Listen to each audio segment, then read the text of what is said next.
to Tits, Tums and All Things Mum. I am having a fangirl episode today. I'm here with the lovely Emily Norris. Can you believe it? Yeah. How are you? Yeah, I'm good, thank you. How are you? I'm very good, thank you. Thank you so much for coming on. I have followed you on YouTube since like as long as I can remember, probably pretty early in your YouTube journey. I think one of the first videos I watched of yours was you talking about breastfeeding in public.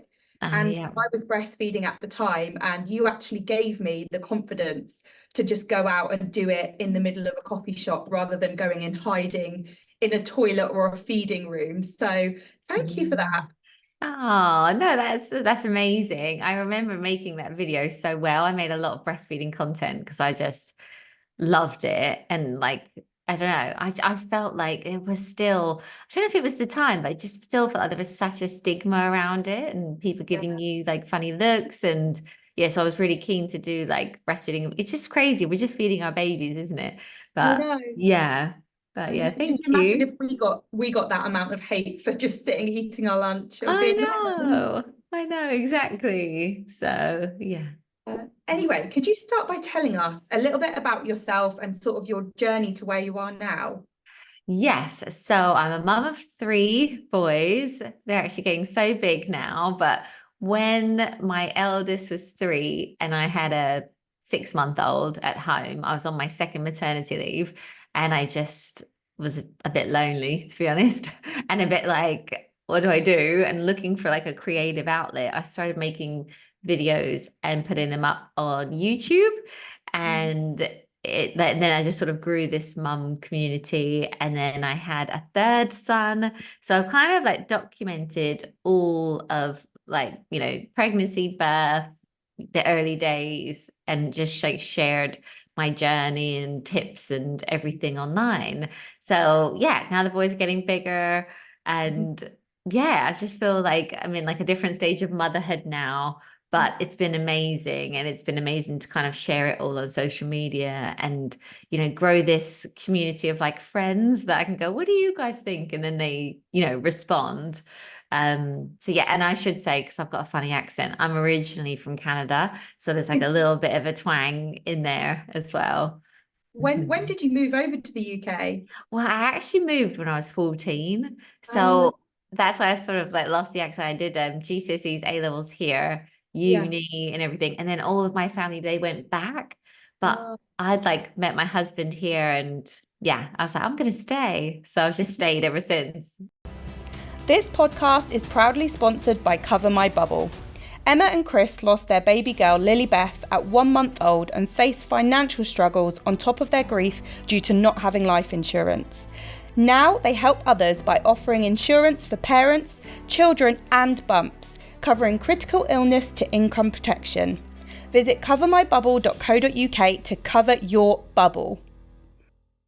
Oh, amazing. And I Yeah. think it's lovely how your audience has like grown with you, because I think a lot of your audience, like from the beginning, have sort of had kids around the same time as you, and we've all kind of grown with you, and our kids are now like a little bit older, and your content's kind of morphed into a lot more like lifestyle stuff as well. And I love that everyone's just stuck around and just kind of grown with you. Yeah, I really feel that as well. We recently did a book signing for the book, and everyone I met, they seem to have, like you say, the same age children. And I think there is something about being there for someone in the very early days that means like, Yeah. I don't know, I just felt like we've got this like bond, or, people were like crying. And I think seeing me would remind them of like the really early days of motherhood. But it's funny, like everyone has definitely grown with me, because now, we're talking about teenagers. And the other day I started talking about perimenopause on my channel. People, and everyone was like, "Oh my God, yes! Like I'm having this symptom or that symptom." I was like, "Oh my God, we're literally going through this all together." Yeah, It's that's so great. lovely. It's like you've got your own little like girl gang built within Yeah, Instagram and YouTube, which is really, really lovely. But you yeah. just touched on your book there, and massive congratulations. It Oh, looks incredible, and the kind of book that every single mum needs to have, especially I think in those early days when there's a lot of uncertainty and you're constantly questioning your worth and your ability to do motherhood. So it's called Things I Wish I'd Known. And do you mind just kind of talking us through why you wanted to write that book and what it's got in it? Yes. Yeah. So yeah, it's literally I called it Things I Wish I'd Known because it is exactly that. It's all the Yeah. things I just wished someone had told me. I feel like you learn so much throughout motherhood, but if I could have been given a book at the very beginning, it would be this book because it just has all those little like, like tips and hacks and things you might learn from conversations in play groups or along the way, but it's just all in one place. And it's like, oh, when it comes to feeding your baby, it's like, use these tips. When it comes to this, use this worked for me. So I feel like, it is kind of like your hindsight, it's like hindsight's such a wonderful thing, but it's like kind of all in this book now, which is great. But there's a lot of like hacks as well. Because one thing that does really well, I started sharing mum hacks 10 years ago on YouTube, and they've always been like my most loved videos. So I was like, well, I'll put all of the hacks in there as well. And I'm always like on the lookout on like TikTok and places for new hacks. So there's like a ton of those like tricks. Yeah. I love that because when you go into motherhood, it's almost like you've started a new job, but with absolutely no training whatsoever. And you're just like, okay, what do I do now? Yeah, And it's your book, exactly I guess, that training guide, isn't it? To just kind of give you those little nuggets of wisdom that you've learned along the way. And I love that. Yeah, it's so true. It's like you're thrown into this brand new job where like, you might do the NCT classes, you might do a few things, but you don't really know what you're signing up for. And then it's 24/7, and your new boss is always moaning, like, your little your little baby boss is like, it's actually so hard, isn't it? So, and they don't come with a manual, do they? So No. it's that kind of like, yeah, just a bit of information, everything that I sort of learnt along the way, and tips. Yeah, amazing. I'm in the middle of writing a book as well, actually. And one of my quotes in my books is that my boss has no idea what they're doing. I have no idea what I'm doing. They don't pay me and they shit on the floor. So it's It's literally that. Yeah. I love that. I've seen some really funny reels of like, I don't know if you've seen that one where it's like a pretend interview, and I saw that. and they're like interviewing, and they're like, well, no breaks. No, it's 24/7. No, it's this, is this, is this. And then it's like, it's a mum. And I love that because I was like, that's exactly what it's like. It's relentless. It's, it's full on, but well done for writing a book, because it is like a real labor of love. It's such a process, isn't it? It really is. And I mean, I've been writing it for 2 years and I won't cry because I accidentally deleted it the other day, Oh and my God. literally I'm just out the other side of the meltdown, but I'm starting again, but I'm taking it as a sign from the universe that it needed to be better. So I'm gonna make it better. It's gonna come out soon. But it is a real labor of love, and well done you for getting it out there for everybody, because so many people I've seen all over Instagram are loving on it. So well done. Oh, yeah, no, thank you. Thank you. Yeah, it's been like in the pipeline for a while. So it's really nice. I don't know, I feel like it's like a bit of a, it's like all of the content I've ever made, like in one place. Yeah, So it that feels is like a so really cool. nice, like, Yeah, all I love neatly that. And you packaged. are, I like to be organized. yeah, that's true. That's true. Speaking of being organized, you are like the queen of like home hacks, all of those hacks. So if you could pick 3 hacks from your book, so one about like keeping a clean home, one about keeping happy kids, and one about keeping Mm. yourself happy, what would those be? I think for me with cleaning, like I'm not actually a naturally clean person. I really have to like motivate myself, like work myself up for. I personally love watching cleaning content because it really does motivate me. But for me, I love having little routines. Like I've got five things I do every morning, 5 things I do every evening to sort of keep on top of everything. But I do love speed cleaning. And I talk about it a lot on YouTube, but I don't know what it is. If I time myself, if I'm like, I always say, like, set a time for 10 minutes, 30 minutes, an hour, it really speeds me up. And I'm always amazed at how much I can get done in a 10-minute period. Like I can clean a whole room, you can just turn something around. So I love speed cleaning, and that's something I use all the time. And I've talked about the one touch method in the past, and people seem to go crazy for it because it's so simple, but it is something that sometimes you forget. And then I think if you're thinking, oh, do things with one touch, it kind of stays in your head. So it's literally like walking in, taking off your shoes, and just with one touch, putting them in the right place. Same with your coat, or, like if you're doing your hair, like with one touch, just putting stuff back. That seems to be one that people really love. But then in terms of the other parts of the book, in the book that I've done 30 things that you can do on a rainy day with your kids, like fun activities and things that are just free to do at home. I'm thinking of what hack do we love the most when it comes to entertaining the kids. Probably my ethos with the kids is like, I'm quite up for like, although I like to have a clean house, like I'm happy to have messy play. I feel like it doesn't take very long to clean away. I know some people are quite precious, but I think, it doesn't actually take that long to put stuff away. But in terms Actually of, don't like messy play. They cannot stand having messy hands. So like I'll spend ages setting up messy play, and they'll like dip their finger in and be like, ugh, and then they'll just do it. And I'm like, great, thanks guys. I know kids are so different. Like my son was playing Play-Doh the other day, but he was wearing my marigold gloves because he didn't want to touch the Play-Doh. He was like, oh, it's too slimy. So he's like wearing these gloves. Like some of my boys love it, but he just particularly hates it. He's like really funny about it. That's a good idea though. That's a good hack, because they could put gloves on. Maybe they would actually enjoy messy play if they had gloves on. Yeah. Yeah, that's a good one. Actually, in the book, one hack that I love is like the homemade Play-Doh that I make. If you mix, if you've seen, if you mix hair conditioner and corn flour together, it makes incredible Play-Doh. It smells really lovely. Or someone commented, I made a video about it, and someone commented, oh, for really little ones, if you change out the conditioner for yogurt, then it works. And then if they put it in their mouth, it doesn't matter. So that's quite a good one for really little ones. Yeah, I love the feel of corn flour as well. Like whenever my kids are playing with it, I'm like, oh, let me get in there. I love it. Even just corn flour with a bit of water is such a cool like Yeah. sensation, isn't it?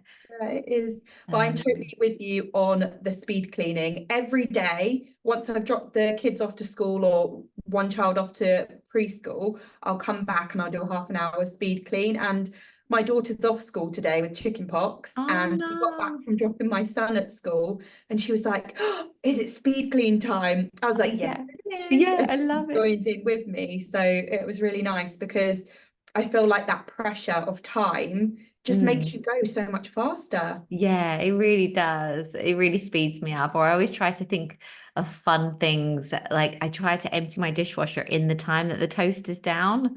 I try to like beat the toaster, or like just think of these little things to just speed me up, because I can definitely procrastinate. Something feels like such a huge task. And then I think, oh, I'll just do 10 minutes of it. But then by the 10 minutes, it's pretty much there. Do you know what I mean? Like, so Exactly. sometimes I think you used to work things up in your head to be worse than they are. And actually, we just go head on. And I do it with the kids' homework as well. We got this really cool little homework cube on Amazon, and you throw it and it lands on like 5 minutes, 10 minutes, 20 minutes. And then from that, I'm like, you can't look at your phone. You have to focus for whatever it lands on. And then the timer goes off after like 5 or 10 minutes, whatever they get. But I think that's a really good way to just be like, just for, just focus for 10 minutes, Yeah. That is really good. I suppose you could get that for anything as well, really. If you wanted them to spend like 5 minutes tidying their room, or 10 minutes tidying their room, or I don't know, anything else that they don't want to do, but you need them to do it, just to add that like little hint of fun into the task. Yeah, because then it doesn't feel so bad. Like 5 minutes doesn't sound so bad, and then it also speeds you up because you're against the clock. So it's quite a good one. Yeah. And I love that even as adults, we need that little bit of like pressure I need and it fun so as well. much. I know. I suppose as well, like with phones nowadays, you can just be scrolling and lose half an hour, can't you? Oh yeah. Or I'll be like, oh, I'm just going to check an email. and then somehow, I don't know how it happens, I'll end up on Instagram or TikTok, and Yeah. then I'm Or like, like right oh, move. half an hour's gone. Yeah. So yeah, I fully get it. But Mm. how has life been with three boys and doing your renovation? Because that can't have been easy for you. Yeah, so we've literally just finished our renovation. So it's been It looks 4 years. amazing. Well done. Thank you. Thank you. And I mean, we didn't think it would take 4 years. We thought it would take maybe two, Oh, but really? things take longer than you think. And, builders are, hard to get and all of that. But it's funny looking back when we moved in, we were like, oh, it'll be absolutely fine to live through the renovation here with the three kids. But there were a few points where you're just like, oh my gosh, half the house is like dust, and we're all living in this tiny, room. And it was a bit of a struggle. I turned this office actually, into a temporary kitchen, and I Yeah, had a slow cooker, my air fryer, I had a camp stove, and it was just like, I was trying to avoid as much takeaway as possible. I was trying to like do it all, but it was quite tricky. yeah. But one good thing is about renovating with kids, they couldn't have cared less. They Oh, were really? so like, yeah, they were so fine about it. And they were all bunking in. I had a triple bunk bed for them all. And Yeah, like I think they quite enjoyed the whole thing. Like I was so worried about, oh, how is this affecting them? How is it affecting their home life? They just seemed happy, like, they're absolutely fine. So I think, yeah, I think I don't want to do it again, but it was okay. yeah. You've done such a fab job because you've done quite a lot of it yourself, haven't you? Yeah, yeah. We renovated our previous home. So to get the chance to do it again, I feel like we learned so much. Yeah, Just things like, oh, in the kitchen, we need this to be there and that's to be there. So I yeah. feel like we were kind of like undoing any things we'd regretted in the previous home. So yeah, we're really happy with how it's all turned out. Yeah. Oh, Yeah. amazing. Mm. And what's life like with three boys in general? Because well, they're older now, so I'm guessing maybe it's Yes. got a little bit easier, but I've got a 3-year-old boy, and just him on his own, he's wild. Yeah. Like we were laughing yesterday because we took my daughter to a 3-hour gymnastics competition, and I Oh, had to take him with me, and he ran around so much that he threw up. And oh I was my like, God. this is what life with a toddler boy is like. I Like, know. it's wild. I know it is so full on. It's funny as well because I grew up in a house full of just girls. It Oh, was like my mum, my sister, and me. It was like, no men around at all. So the fact that I now live with four boys, my husband yeah. counts, it's such a different dynamic. And it is what I mean, I obviously there's some similarities, but boys, from what I can see, obviously I only know boys, they just the energy levels. And I really feel like I've got it to a fine art now that they're older. Like we've got this routine. Very young, I've noticed they need to get out in nature and outside every single day. I joke that it's a bit like dogs. You need to get them out, run them, and then feed them loads. And then they're happy. Like they've got all this energy. I'm sure it might be the same for girls as well, to be honest. Yeah. But But my girl will just sit. She'll just sit and do colouring or yeah, crafts or something. yeah, Whereas my boy, he just has to be like climbing, running, jumping, just yes. wild most of the Yeah. time.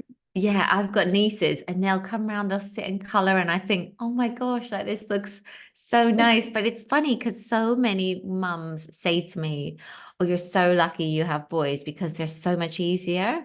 And I'll look at my son like hanging from the chandelier or stood on the kitchen table. I'm like, are you sure? Because this seems like really full on. But I don't know. Some people say, I don't know if people are trying to just make me feel better. But like, some people say, oh, it's the teenage years with boys is easier than the teenage years Yeah, with girls. But I don't yeah. know. I I can am not. see that from like the emotional point of view because my daughter is very emotional and very Mm, sassy and attitudey. So when she's yeah. having a tantrum or something, like it's big emotions and all of that. So I can imagine when there's Mm, hormones involved, when she's a teenager, like I dread to think what that's going to be like. yeah. Whereas my youngest will probably have calmed down a little bit by then.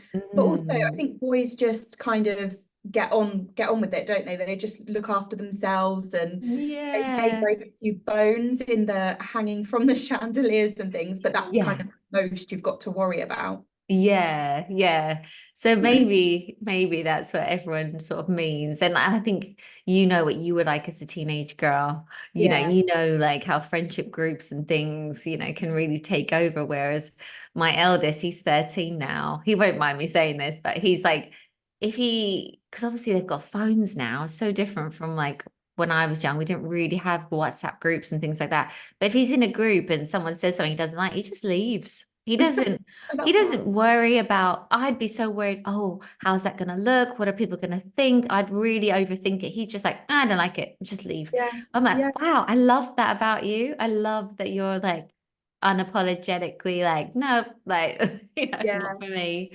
I think that's Um, a very like, not to be like gender stereotyping, but I do think that is like a very boy girl thing, because Bella, my daughter, she someone only has to look at her the wrong way and she's yeah, like, oh, do they not like me? Are we not friends anymore? What's yeah, happening? Whereas my that's, son's like, okay, I don't want to be friends with that person anymore, so I'm yeah, gonna go. And it's yeah, like, like whoa. not bothered. I know. Yeah, I'm the exact same. But even now, I'm the same. I'm quite sensitive and I worry and stuff. But Yeah, yeah, no, it's definitely. Do you know what? I do love it. I love having boys, and I love like having a bit of a chaotic house. When yeah, they're not here, I'm like, oh, it's really quiet. Like, what's going on? Is everyone okay? Like, I do love that energy and yeah, just how busy it is. yeah, Um, yeah, but yeah, it's definitely like it's been a journey. I think at the very beginning of motherhood, probably like a lot of people, I found it quite hard and like overwhelming. And I was like, rabbit in headlights, like it's taken over my whole life. But now like things have definitely calmed down. And I think you just get like different challenges. Now we're entering the teenage years. I think, okay, what's that got to bring? And I've read quite a few books actually about raising boys because I think sometimes it's good to know, oh, testosterone is gonna hit here and here and here and sort of be ready for like things that are gonna be slightly different. So yeah, yeah. yeah. So what's it like parenting teens? Because like you said, Mm, I feel like in parenthood, there's always something, there's always some challenge. Like you go through the newborn stage, you hit teething, you hit mm. the twos and their Toddler, yeah. emotions and all of that. And then there's always just something that you've got to deal with. So what are the kind Mm. of challenges of being a teen parent? Yeah, I think the challenges that I can see that are coming up are that you kind of need to let them go and do their own thing. Like I keep thinking in my head, I just hope I've done enough. Like I hope I've made you this like, you know, well-adjusted person that's strong enough to say no to Yeah, things, that's gonna be ready to, like I think, oh God, I just hope I've done enough that you'll now be sensible enough to make good choices and to, it's like it's all things like that because we are getting to the stage where it's like, oh, I'm going to meet my friends. I'm going to go to the park. I'm going to go to the high street. And you're like, yeah, yeah, okay, make good choices. Cross the road, like look both ways. You're like, it's just all yeah, of that side of things now. So I think the biggest challenge for me is going to be letting go yeah, of the reins a little bit. yeah. Yeah. Yeah. So that's So I kind of had like the a parenting expert on here a couple of weeks ago. Her episode's not actually gone live yet, but she mm, said, just remember that there's there's no end to the teaching and you've always got yes. time. Like I feel like Yeah. we so often think that when they hit the teenage years and they've kind of flown the nest, not moved out, but they're a bit more independent, you feel Yes. like that's when the teaching ends. But she said even into adulthood, you can still be Yes. teaching them. So yeah, I guess just Mm. remembering that there's no like time limit on when you've got to have them as like a well-rounded individual. Yeah. Yeah, I can totally see that because in a way you do think, oh, by the time you get to the teenage years, yeah, maybe they don't need you as much. But Mm. actually, I think they need you more than ever. Yeah, You think, I still need oh, my mum now and I'm 32. yeah, still ring go, how do you do this? What's this? Like, I don't know. But you almost think, okay, I'll work less when they're really little, I'll be around. But actually, now they're teenagers and, he's got a million clubs, he's got a million things he wants to do, all of that. I think, oh, actually, I think he needs me more than ever now.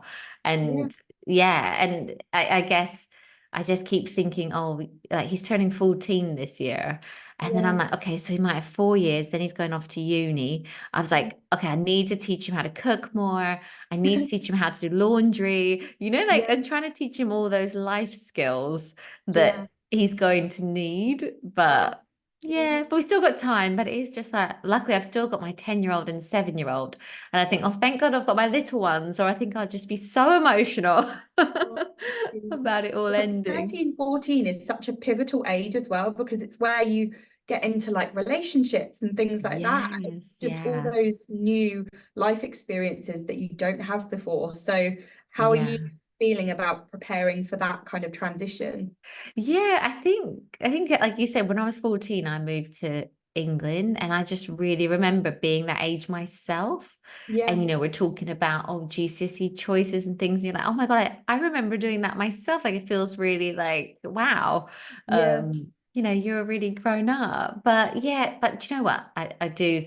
He's really sensible. I just trust him. I really do trust him to, do the right thing. So I'm sure it'll be absolutely fine. I'm sure. yeah, I'm sure it will be. And do you Yeah. have any like tips or hacks on being a mum of three school-age children, on just being Mm. organized and keeping on top of all of the things that you have to remember, like the school trips, the money that you Oh, have to take in, all of this yes. stuff? Yeah, I mean, something I talk about all the time on my channel. I say it so often, I think, is this boring, everyone? But it's to get everything done the night before because I Mm. don't know what it is, but 10 minutes in the evening is like an hour in the morning. Like, when you get up in the morning and there's just someone's had a bad night, it's just all happening, someone not in the mood to do whatever. But whereas if you just spend 10 minutes getting everything ready the night before for every club, everything that everyone's going to wear, everything I'm going to wear, I have it all laid out. I feel like Mm. that is such a good tip. And I also love having a command center in our kitchen. What's in our sort of pantry area. We've got Yeah, like a family calendar, family meal plan, like the kids' chores. We've got like little chore charts, shopping list. All of it is in one place. And I love having that mostly because I feel like as a mum, everyone's just like, Mum, what's on at Cubs tonight? Mum, what's this tonight? What's for dinner? When's Johnny's party? What time is it? Where is it? Blah, all the questions. And I'm like, just go and look at the command center. Like, just have a look for yourself. So actually putting that in place has really helped because I feel like, oh, I can look at it, my husband can, everyone can just be on board with everything, yeah, love that. Yeah. I Yeah. actually saw on Instagram the other day this big like photo frame TV thing Oh, I that saw that. it doesn't ship to the UK. It doesn't ship. Oh, I messaged them and I was like, please tell me you're figuring out how to ship to the UK because I need that's this in so my life right funny. now. But doesn't it look amazing? It's Yeah, like I got thinking, advertised that as well. I was like, we must be the perfect target market. Like, yeah, I busy know. mums. Yeah. Literally everything on it, and like each person in the family was color coded with a different color, and you could put all this Yeah. stuff in. It was touch screen. It had a to-do list on it that you could just tick with your fingers. I was like, I Yeah. need this thing in my life, so Yeah. That's immediately like, went to buy it. I couldn't. So yeah, come to the UK. yeah. But that kind of thing, like having things in place, because I think as a mum, we just hold so much in our heads. Like we've got so much going on. We're thinking of every single person in the family. We're thinking about work. We're thinking about the dog. We're thinking about, it sort of all falls on us, doesn't it? Yeah, And it's just yeah, a lot. So I think having an area has really helped me with that. I'm like, just go and check. Just go and yeah, check. definitely. And so I think it's something to say in be kind to yourself if you do get it wrong, because we inevitably are going to. I mean, we carry so much. There are going to Yeah. be times that we drop the ball. I mean, on So true. Friday, my daughter's teacher left at quite short notice. And I was going to bring her present. I was going to go get her some flowers and chocolate and bring it at school pickup rather than in the morning. And I Yeah. totally forgot because I was busy with work. Came to school pickup and I was like, oh, I haven't got flowers. my daughter came out, she was like, where's the present? And I was like, I forgot, I'm so Oh, sorry. And then the tears came and she got really upset. So we do oh, drop the ball sometimes, but we also yeah. have a lot going on. Yeah, that's it. It's just, it's so much, especially when you have a family of like multiple people, Yeah. remembering every single thing. And I think personally, like as soon as I had my third child, I have to write every single thing down Yeah. because I'm like, I'll remember that. And I just don't now. It just like slips my mind where there's so much to think about. Yeah, Yeah. it's full on. I know. Mm. I'll literally have something come into my head and I'll go, right, I'm going to remember that. Within 10 minutes, I'm like, what was I supposed to remember? It's Yeah. gone. Can't Yeah. remember. I know. I have to write it all notes on my phone, like anything that pops into my head. I'm like, write it down. I have to like remember this. It's just, yeah, too much. Hmm. Right. On that note, shall we spin the wheel? Yes, yes, I'm excited for this. I get to spin the wheel for you, which is Okay. exciting. I've never spun the wheel before. Oh, amazing. Okay. Oh, look at this. So some of them Exciting. are audience submissions, or some of them will be a question for you. So yeah, hopefully I'll give it a good spin for you. Oh, thank you. Excited. Right, let's go.